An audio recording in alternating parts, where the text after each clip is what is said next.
Hey folks, how we doing today? It's me again, Shannon Fox here, Devoted Patriots 2 channel, and I've got a video clip here for you that I watched twice today. We'll watch it together, make it a third time for me today.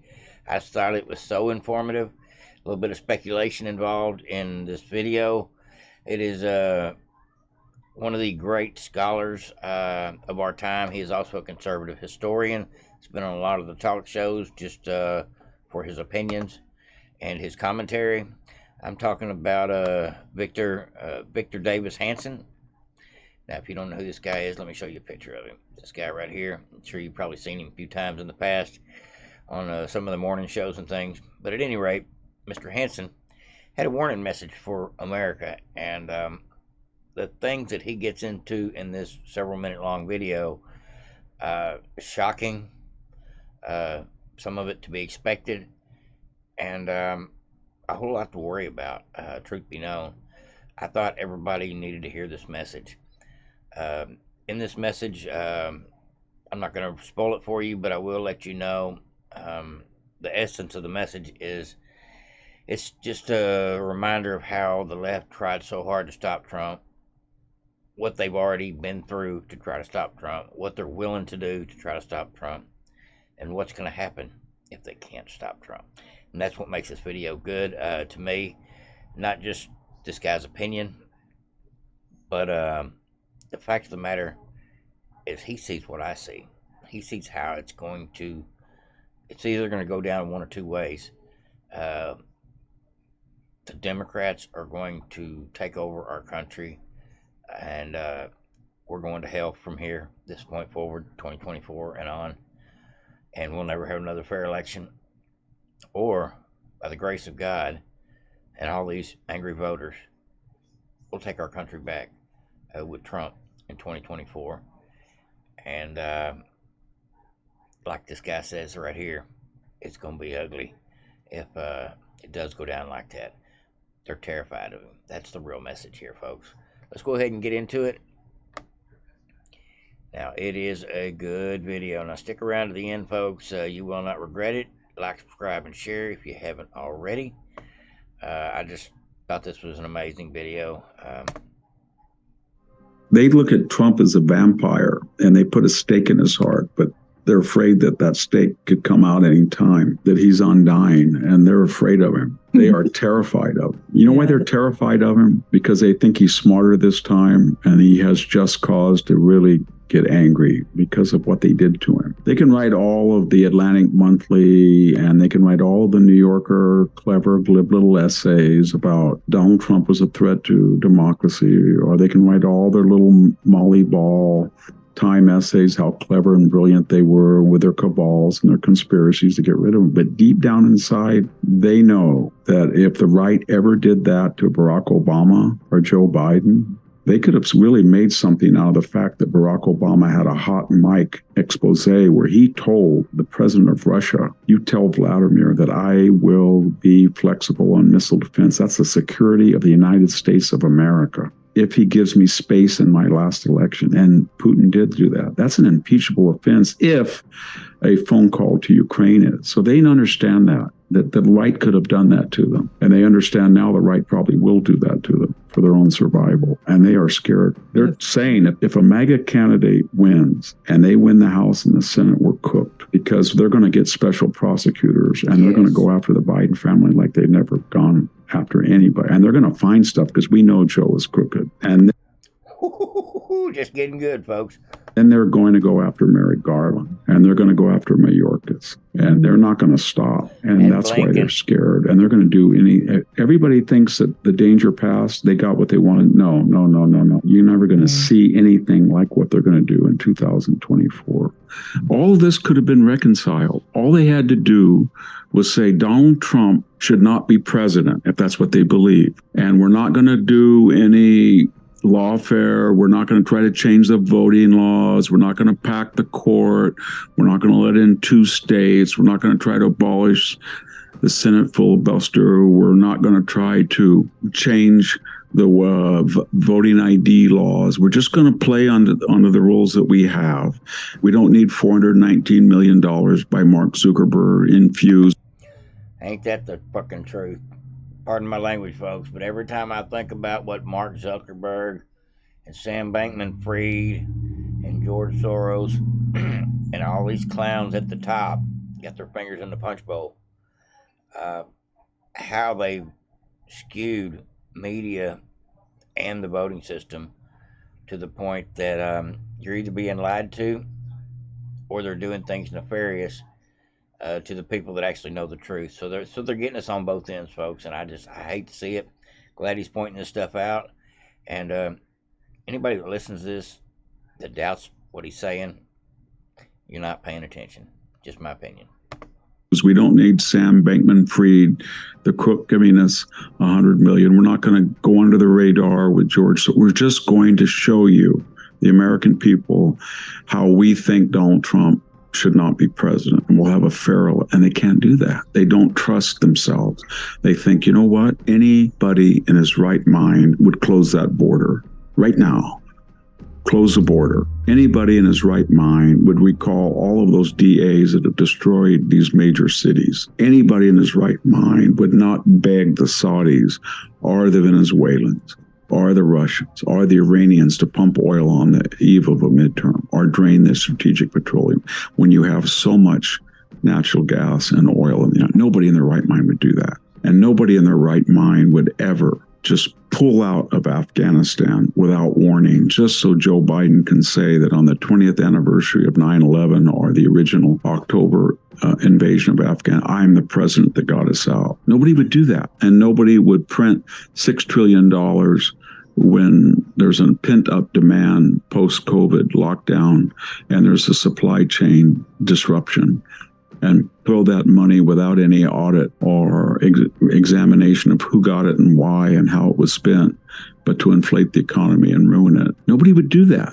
And so they know that. And they know that they can't take that record to the American people. They have a deductive mind because they're ideologue. So they start with a premise that we're for social justice and for equity of result. And so we're morally superior and smarter than anybody else.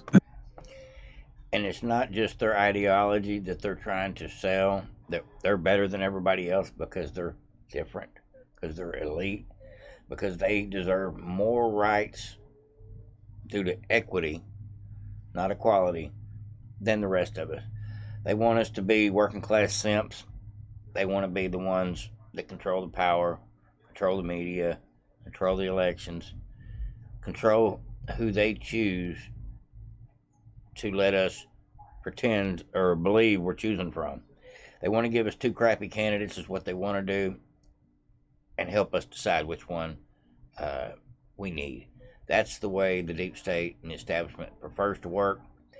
Donald Trump jumped in the mix, and it threw a big monkey wrench into the fact that we, the people, have a voice, and people turned out and voted for him. And they've been running this crooked system for so long, and now they're caught, and they don't think that they don't know how they're going to keep Trump from coming back in and doing just the very things to them that they've been doing to him, except for he'll have actual justified means. I'm not talking about revenge, folks. I'm talking about putting in good attorney generals to go after the criminality of everybody that is went out of their way to blame him for their crimes. And there's a huge list, folks. We got 51 line intel officers. We've got treasonous generals.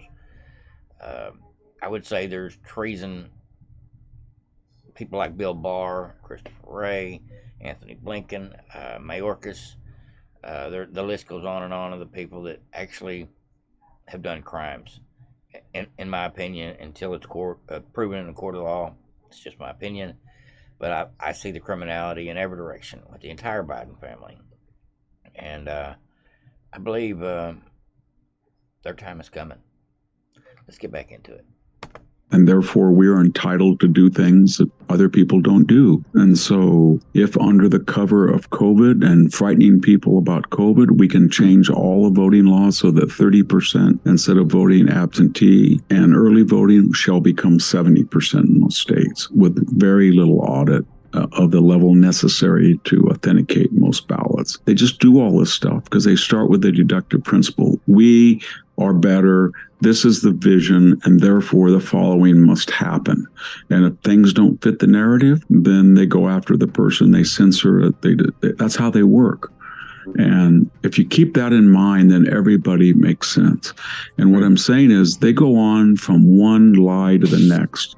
So everybody now knows that Donald Trump, we just discussed it, was impeached for things that Joe Biden got away with. Okay. Everybody knows the laptop was authentic. Everybody knows that now. Everybody knows that it would have made a big difference on that debate when Donald Trump said it was, and Joe Biden said, no, 51 authorities. Everybody knew that Deschenko and Charles, or whatever his name, Dolan, and Christopher Steele were frauds, and especially Glenn Simpson, and that Hillary Clinton took over an old Never Trumper file, inflated it with $1 million, got the FBI on it to hire Christopher Steele as a consultant informant, hid her so-called legal expenses, and she was fined and cited for that violation through Perkins Coie, Fusion GPS, DNC, and that file was fraudulent. It was made up. I said that from the first time I saw it. Everything in it was false, and yet we wasted 22 months and $40 million to know it was obvious. No apology. In fact, not only no apologies, they got Pulitzer Prize winners, some of the reporters. Every time they give these monstrous lies, there's no apologies. And why should they? Because in their way, they're just narratives. They're postmodern, Foucauldian, Lacan, Derrida, Derrida. Now he starts breaking down one of the things I thought was interesting about this video is at this point he starts breaking down the mentality. How if Trump is the most evil, horrible dictator, fascist, racist, gonna exterminate humans and all this stuff, if you could pump that out long enough, hard enough to enough people, there was people that will become emotionally attached to the idea that Trump is evil and be willing to compromise their morals, the way they would normally do things, justifying the ends, justifying the means, in theory. That's how a lot of bad crap happens. When you can justify something evil, something wrong, something illegal, to try to change the direction of something because it doesn't benefit you directly, or you don't like the direction things are going. It's shitty tactics, folks, but that's what Trump's been dealing with since day one, since he stepped on that elevator, or stepped off that elevator. And it's only going to continue, folks. Truth be known, it's only going to get worse. And after 2024, Trump's going to do a lot to fix this country when he gets back in there, God willing. But the opposition is not going to quit. Narratives. They were useful. So that's what they look back. Well, they were useful at the time because when we went through the Mueller investigation, when we went through the laptop, we crippled Donald Trump, and therefore we were able to stop him. We had Anonymous. He was burrowed deep into the Homeland Security. He was a minor official, but we said he was one of the major operatives in the Trump administration. We lied. And then we printed his op-ed because it did what it was supposed to do. It weakened this right-wing agenda, so they think. And we got Admiral McRaven, and he came in and wrote an op-ed and said Trump should leave, the sooner the better. And then we got all of the 4 stars, McCaffrey, McChrystal, all of them, to say that Trump was Hitler, that he was Mussolini, that he was a liar, that he was danger. We got Mark Milley to call the Chinese. We did all of this. And yes, we do not want this to be done to us. If right now a retired 4-star general says that Joe Biden is senile, or he's dangerous, or the Afghanistan is a disaster, and he should be removed sooner or later, or his weaponization of the DOJ or the FBI is Mussolini-like, or his hounding of individual people at school boards, or the way he conducted the Mar-a-Lago raid is remnant of it's Nazi-like. And I'm just quoting from what they've said. You know what's going to happen to those people? You're going to get Merrick Garland to call up the Pentagon, and they're all going to be slapped with a Code 88 Uniform Code of Military Justice, and they're going to be court-martialed for disparaging the commander-in-chief. Trust me, they would in 2 seconds, and that's not going to happen. First, Sorry to interrupt him again, folks, but it reminds me of something that just happened here recently. I'm talking about Mayor Eric Adams in New York was throwing a fit behind the open borders and the influx of migrants coming to his city. And so he was headed to the White House to talk to Joe Biden and talk to the press about what he could do about more funding for New York or something to fix the problem. And the optics of it looked so bad for Joe Biden that next thing you know, Eric Adams and several of his staff members, part of his campaign, are under investigation by the FBI for sexual allegations, fraud, money laundering, and the list goes on. And now, the very next step, Eric Adams decides he's going to take the money he needs to take care of the incoming migrants, to house them and things. He's just going to take it from the city. He's not even asking the White House anymore. You think the White House didn't scare the crap out of him by proxy of the FBI, the Merrick Garland got in his life?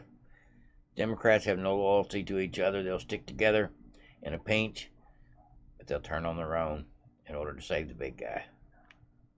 They're not going to say anything because they're not equally going to apply their standards of correct behavior on the part of the. And second of all, they're going to say something with Donald Trump because they know that the media and the Pentagon are not going to do anything to them. Now, oh man, they would destroy them if they ever criticize the commander-in-chief. They would go after him like you wouldn't believe, and they know that. And so what we're talking about, I guess, to sum up and end this, they understand deterrence. They are saying to the American people, we are SOBs. We're capable of everything and anything. Now, which side do you want to be on? Because if you're on our side, you can do what Hunter Biden is. There's no consequences. If you want to say that the voting machines are crooked, like Jill Stein, go ahead. She did in 2016. If you want to be Barbara Boxer and 32 Democrats and say, you know what, we're not going to certify the Ohio count and hold up the whole election. We're going to try to do that. Don't worry. They did it in 2004. If you're Al Gore and the registrar and the attorney general says, well, the votes have been counted and they have been certified in Florida. Oh, no, we're going to sue. We're going to sue and hold up the entire election for a month. And so you can do all of that as long as you're on our side. But if you don't do that and you want to go on the other side, then you're going to be in big trouble. And that's the message that they're trying to say. That's what we're really getting down to. Join the winning side. It's sort of like in the Soviet Union. If you're part of the nomenclatura and you join the party, you're exempt. If you're not, well, you're on your own. People say to me, well, you're an academic and you spent your whole life. How did you deal with those 94% of all academics are left-wing? And I'm just using that percentage because that's a percentage of those who give money to political campaigns. 90. That is a crazy statistic, folks. Get your kids out of college. That is just my best advice. Send them to trade school where their brain is not being fried with this propaganda bull crap. 94% of teachers and professors in the colleges have got a woke mentality. That is sickening, folks. 4% go to left-wing or Democratic causes. And they said, why are they so left-wing? Is it they have tenure?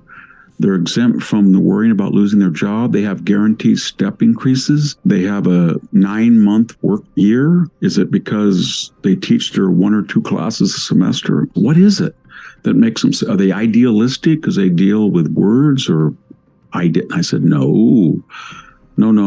They understand if you want to get tenure and you want to be promoted and you want to be liked, you just parrot the majority cause. If it paid better, they'd be fascist.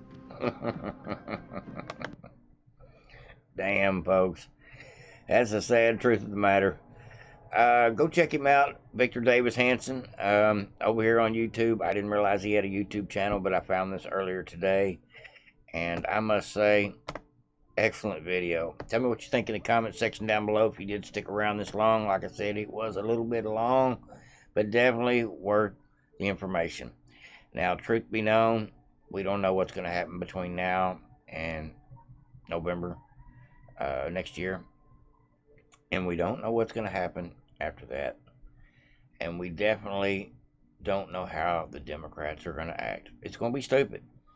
But we don't know what to expect out of the Democrats. What is their next game plan to try to derail the situation? There's got to be one. They're not just going to sit back for the next year and let Trump continue to dominate in the polls. They're either going to have Democrats vote for Nikki Haley or something. I have no idea. But there's definitely got to be some crazy game plan in the works. Like, subscribe, and share to Vote of Patriots if you haven't already. Everybody have a great day. Sorry it was so long. Over and out.